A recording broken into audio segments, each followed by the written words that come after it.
구독, 좋아요, 초짜 프로. 네, 반갑습니다 여러분. 행복한 은퇴 생활을 즐기고 있는 초짜 프로 초프로입니다. 이번에도 창업에 대한 이야기입니다. 스터디 카페 창업이 아니고 또 다른 무인, 비대면 이런 창업 아이템에 대한 이야기인데요. 제가 스터디 카페를 운영하면서 스터디 카페에 대한 정보뿐만 아니라 이렇게 소득의 경로를 다양하게 만들어서 다양한 파이프라인을 만들자라는 생각으로 여러 가지 아이템, 특히 무인 아니면 풀오토 이런 쪽으로 알아보고 있는데요. 카페, 테이크아웃 카페도 알아보고 있지만 다양하게 알아보다가 공유 창고, 셀프 스토리지에 대한 그런 아이템도 좀 공부를 하게 됐습니다. 조사를 좀 했고 그러다 보니까 저도 이제 스터디 카페 창업할 때도 다양한 정보가 없었어요. 여러분 객관적인 정보, 맨날 그 본사의 직원들이 나와서 우리께 제일 좋다라는 거 그런 얘기밖에 없었지. 어떤 운영했던 사람이나 조사했던 사람의 객관적인 정보, 이 장단점을 좀 파악하거나 그런 정보가 없어가지고 좀 남기려고 합니다. 그래서 공유 오피스는 정말 이제는 좀 이렇게 많이 대중화돼가지고 공유 오피스가 뭔지, 어떻게 수익성을 내는지, 좀 어떻게 창업을 하는지, 창업 비용이 어느 정도인지, 그런 것들을 수익이 월 얼마나 떨어지는지 어느 정도는 알려진 것 같은데 공유 창고는 정보가 좀 없기 때문에 한번 공부를 해봤습니다. 공유 창고 말 그대로 공간을 대여하는 창고를 대여하는 겁니다.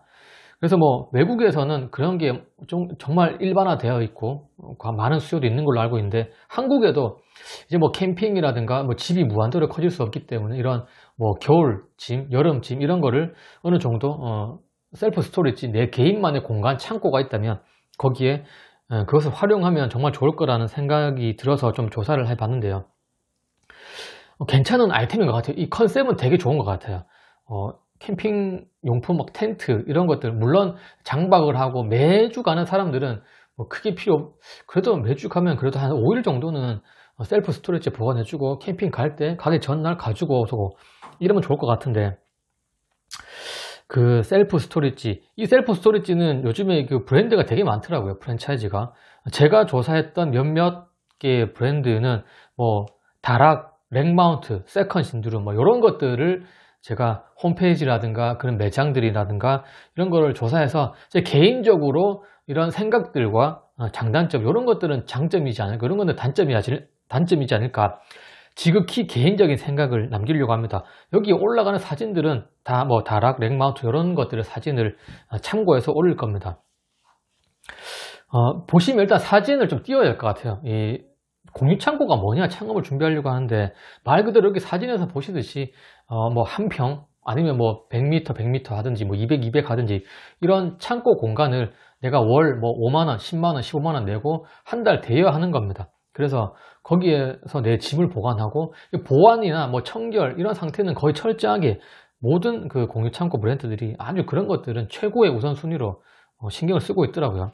특히 보안이라든가 또 편리성, 이게 창고까지 가는데 한나절 걸리거나 창고에서 짐 내려서 주차장에서 끌고 가고 이런 거 정말 이러면 안 갈 거잖아요. 근데 그런 것들은 이미 어느 정도 수준은 올라와 있는 것 같더라고요.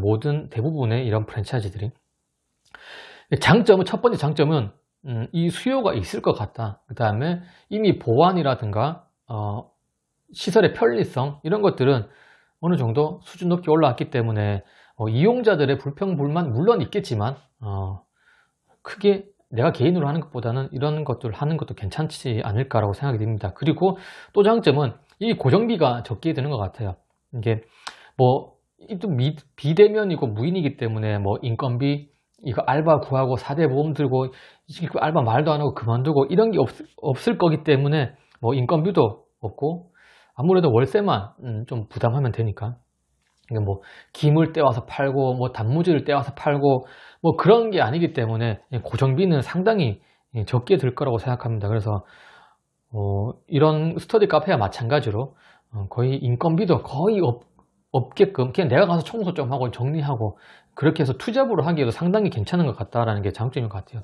그리고 말씀드렸듯이 비대면이고 무인이기 때문에 이게 업무 강도가 상당히 낮아질 것 같습니다. 물론 전화를 받아야 되고 손님들의 클레임, 이거 어느 자영업자 없겠습니까? 뭘 해도 다 고객 응대해야 되고 뭘 해야 되고, 직장인들도 마찬가지잖아요. 상사 대응해야 되고 이런 거 다 대응해야 되는 거니까 이런 것들에 비하면 이 무인 공유 창고, 셀프 스토리지 이런 업무들은 업무 강도는 거의 최하 아닐까, 거의 스터디 카페만큼 최하로 떨어지지 않을까라고 생각합니다.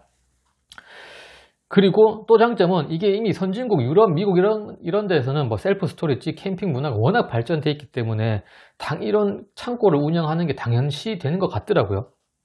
그래서 이런 점점점 수요는 조금 늘어나지 않을까. 이 사업을 이런 프랜차이즈들이, 이런 기업들이, 본사들이 잘만 운영하고 좀 하면, 효과적으로 하면 이런 사업들은 계속해서 좀 발전할 것 같다. 지금이 이 공유 창고의 시작이지 않을까라고 생각합니다.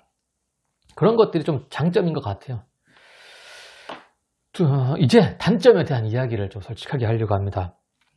이거는 사업이잖아요. 우리가 돈을 투자하고 월세를 내고 또 돈을 벌려고 이런 창고 사업도 하고 카페도 하고 스터디 카페고 하는 거지, 뭐 이렇게 뭐 퍼주려고 하는 건 아니잖아요. 가장 큰 단점은 이게 돈이 될까라는 의문입니다. 이 매출이 그냥 고정적일 수밖에 없는 것 같아요. 창고를 뭐 50개 운영한다 그러면 50개 한 달에 10만원 받겠다 그러면 500만원 맥스 끝이에요. 더 이상 600만원, 내가 어떤 노력을 해도 500만원 창고 개수보다 그 이상의 수익을 발생시킬 수 없다는 게 가장 큰 단점이지 않을까. 창고가 3개면은, 창고가 30개면 300만원, 뭐 100개면은 1000만원이겠지만, 그러면 당연히 그 월세도 올라가고 뭔가 투자 비용도 올라가겠죠. 그래서 매출에 어느 정도 한계가 명확하게 뚜렷하게 있다. 그래서 운영을 잘못하면 이 꽉꽉 손님들이 이 창고에 회전율은 있을 수 없으니까 창고에 그 점유율이 꽉꽉 차지 않으면 어느 정도 매출에는 한계가 있지 않을까 라는 게 가장 큰 단점인 것 같아요. 이거 말고는 뭐 단점은 없는 것 같아요. 근데 가장 큰 단점이긴 한데, 그래서 제가 봤을 때는 이런 단점을 극복할 수 있는 사람이 있는 것 같아요. 당연히 건물주입니다. 그 상가 주인. 어떤 상가 주인이 하면 좋으냐. 우리 상가 지금 1년째 공실이다. 상권도 별로고 지금 한 40, 50평 정도 갖고 있고 30평 정도 갖고 있는데 이거 월세도 50만원, 60만원 밖에 안 하고 100만원도 못 번다. 뭐라도 해야 되는데 내가 하기에도 부담스럽고 뭘 거기에다가 막 1억씩 2억씩 투자하기에도 그렇고, 그런 분들, 이런 분들은 창고 하나 마련해 놔 가지고 어느 정도 그래도 담은 몇백이라도 벌 수 있는, 그래서 월세 투입하지 않고 내 상가가 공실이 되게 장기간 걸릴 것 같고, 내가 아무리 생각해도 내 건물이지만 내 상가지만 이거 안 나갈 것 같다. 상권이 진짜 엉망이다. 솔직히 공유 창고는 이 교통만 어느 정도 가고 내가 차로 끌고 짐을 날라야 되기 때문에 뭐 주택가일 필요도 없고 뭐 그런 게 없을 것 같아요.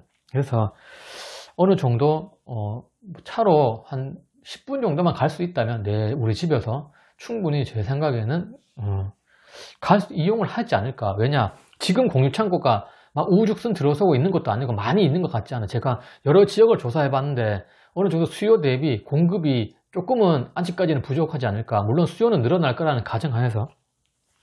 그래서 상권이 되게 별로인 내 상가가 놀고 있다, 이런 점주님들, 그리고 이게 시설이 창고 시설이기 때문에 큰 고정 막 스터디 카페처럼 2억씩 투자해야 되고 뭐 카페처럼 몇 억 투자해야 되고 그런 게 아닌 것 같더라고요. 창업 비용도 어느 정도 제가 듣기로는 제 기준으로 별로 높은 게 아니기 때문에 이거 내 상가에서 이거 카페 하기도 뭐하고 아무도 안 사갈 것 같아요. 그러면 본인 스스로가 되게 운영도 편할 것 같더라고요. 비대면이고 무인이기 때문에.